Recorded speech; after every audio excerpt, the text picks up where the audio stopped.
Welcome to Pindar Poetry. We hope you learned something new.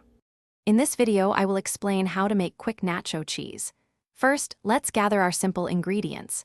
You'll need 8 ounces of shredded cheddar and 4 ounces of Monterey Jack cheese for that perfect melty texture. Also, grab 1 cup of milk, 2 tablespoons of butter, and 1 tablespoon of cornstarch. These items are key to achieving a smooth, creamy consistency. Make sure you have a small saucepan and a whisk ready to go. Now, let's get cooking. Start by melting 2 tablespoons of butter in your saucepan over medium-low heat. Once melted, whisk in 1 tablespoon of cornstarch to create a smooth, lump-free paste.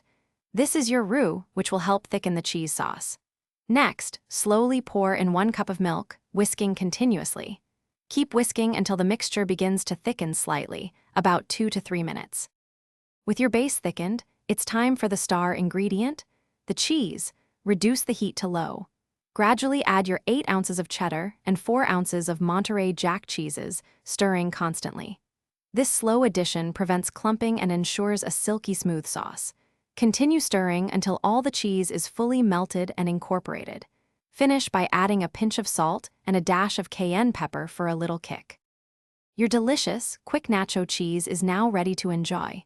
Serve it warm with crispy tortilla chips, drizzled over tacos, or as a dip for your favorite appetizers.